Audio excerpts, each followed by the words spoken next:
Hello, good day mga boss. Charlotte ng DIY ko Rips. So, another accessories na ikakabit natin sa Honda Click B2. Yan. So, ito is quick throttle. Magasi yung brand. Kung gusto niyo yung mga quality talaga, pwede naman kayo magkaita. Medyo mahal nga lang. Wala naman tayong budget para sa ganun.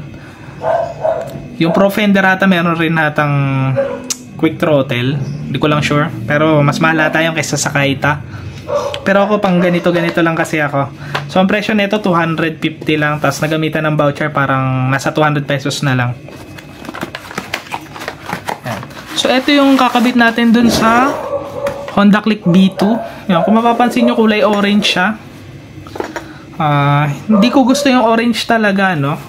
Gusto ko silver. Kaso wala nang ibang kulay. Orange na lang. So baka gagamitan ko lang to ng liquid sosa. Bumili na ako ng liquid sosa.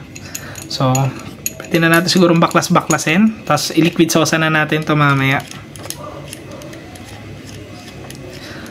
So doon sa mga nakapanood sa dating vlog ko, meron akong vlog patungkol sa ganito. Nakabili na rin kasi ako ng ganito before. Ayun, kulay silver talaga yon. Ayun yung nakakabit ngayon sa NMAX B2 ko. Eh okay naman siya, maganda din. Hindi rin kumukupas. Kasi parang aluminum alloy nga. Bumili ulit ako para sa Honda Click naman. Yan. Kung napanood nyo yung dating video ko, alam nyo na hindi ito plug and play. Pwede naman kung gusto nyo i-plug and play. Ang problema lang, may tendency kasi na maputulang kayo ng throttle cable. Ang ginagawa ko kasi ito, yan, tinatanggal ko pa yung talas-talas niyan para at least hindi basta-basta mapuputol yung throttle cable natin. Pero pwede naman to. Yan. Babantay-bantayan nyo lang para hindi kayo maputulan ng throttle cable. Yan. So, ipe-prepare ko na muna yung liquid sosa natin, ano. Tapos, tignan natin kung matatanggal yung kulay at magiging silver siya.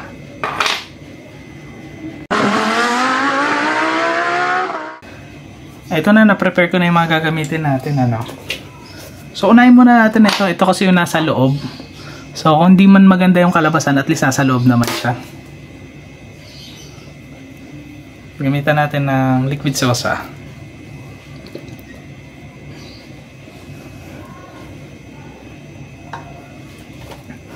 Tapos brush-brushin lang natin. Ingat lang kayo, ah. Mahapdihan kung di ako nagkakamali. Mahapdi sa balat.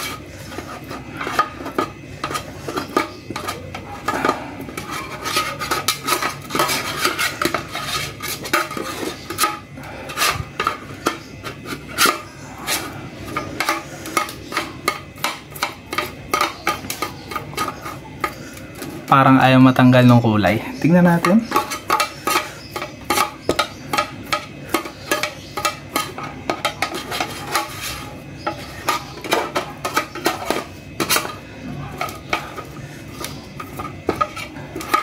Natatanggal siya unti-unti lang. Ayun, no? Nagsisilver na yung ibang part. Yan na. Malambot na siya.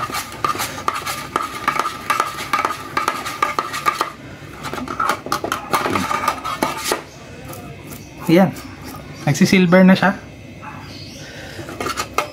Matagal pala to. Kala ko saglitan lang. Yan. Tsaka yung liquid sosa natin nag-o-orange na din. Tatagal yung video natin pagka ganito. So, liquid sosa ko na lang muna lahat. Tapos papakita ko na lang sa inyo kung ano magiging itsura. Balikan ko kayo mamaya. To update doon sa quick throttle natin na binababad natin sa liquid sosa. Kung mapapansin nyo, silver na siya. Okay din. Hindi pala siya matagal. Nainip lang ako kanina. Yan o. Dalawa sila. Ito meron pang orange. Okay lang. Nasa loob naman yan. Hindi naman niya makikita. Ito din. Yan. Pero pwede naman yan. Kaya naman yan tanggalin. Hindi ko na lang masyadong inano kasi yung labas naman talaga yung hinahabol ko maging silver. Yan. Ganda.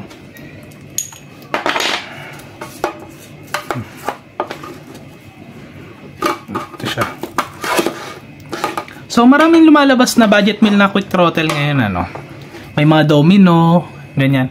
Meron pang isa eh. Nakalimutan ko kung anong brand yun. Maganda rin yung itsura niya. Kasi parang CNC na rin.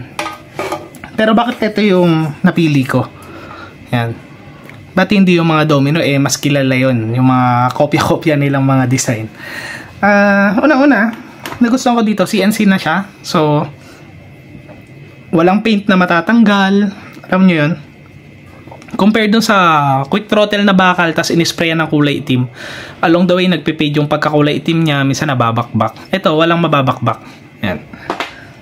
Pero isa pa dun sa pinaka nagustuhan ko dito, yung tornilyuhan niya is nandito. Compare dun sa ibang quick throttle na ang tornilyuhan nandito. Dahil dito yung tornilyuhan nila, syempre kailangan may space pa yun doon sa paglalagyan ng tornilyo. So anong nangyayari ngayon? Lumalapad yung quick throttle nyo. Tapos magdadagdag pa kayo ng right switch nyo, edi ang laki na nung kinain. So ito, parang dahil hindi ganun kalaki yung kinain niya, tapos meron kayo ditong switch nyo, hindi siya ganun kalapad tignan. Mas maganda, mas malinis tignan. Hindi ko alam kung nakakita na kayo ng ganun na quick throttle na ang laki. Yan, ganyan ka ano. Tapos malaki pa rin yung nilagay na switch sa right switch. Ang laki na, ang pangit ng tignan. So, matter of preference, sa akin hindi ko siya preferred. Kaya ito, ganito yung binili ko. So, kung nanonood din kayo sa mga dating video ko, meron pa akong binili na isang quick throttle. CNC din yun. Nasa 1K plus nga yun eh. Yung single na brake cable. Single na throttle cable. Yan. Kaso nga lang yun, ang lapad din nun. Lapad din ang kinain. Kaya binalik yung ganito ko doon sa NMAX ko eh. Yan. Pero, hindi ko alam no, kung yung quick throttle kung yung may mapagagamitan pa ako along the way.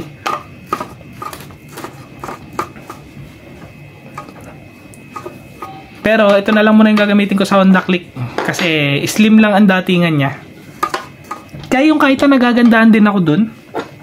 Kahit na dito yung screw nung Kaita, pero yung pinaka-body niya kasi medyo slim. Yan. Kahit na dito yung screwhan niya, at nagkaroon siya ng additional na space para doon sa lagyan ng screw, slim na slim pa rin siya tignan kasi manipis naman yung dito niya. Yan o, natatanggal na yung kulay. Tapos babanlawan na lang natin ng tubig. Binabanlawan ko lang ng tubig yan. Pupunta ako sa CR. Yung loob, kahit na hindi na matanggal yung orange, basta yung mga visible part maging silver. So, balikan ko ulit kayo mamaya pagka nalinis na natin lahat. Ito na yung quick throttle natin. Yan. Kung mapapansin nyo, kulay silver na. Naka-anti-tap nga rin pala to, no? Yan. Pwede yung tanggalin to. Kaso nga lang, pagka kayo naman yung napagtripan, hindi nyo rin magagamit. Kasi ako naglalagay na ako ng bar end dito para to hindi to nahuhugot. Yan.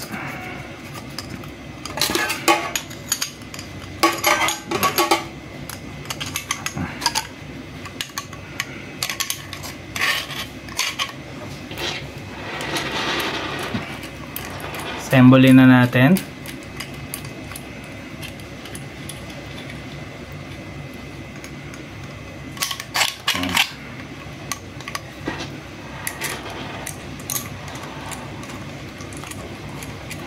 So abangan yung kabit natin to dun sa Click B2 na binili natin.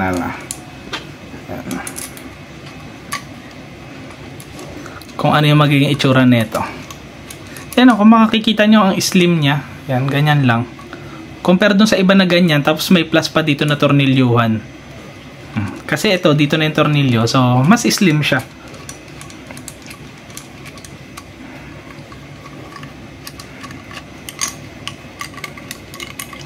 Ang ganda talaga ng silver. Ang linis tingnan. Yan.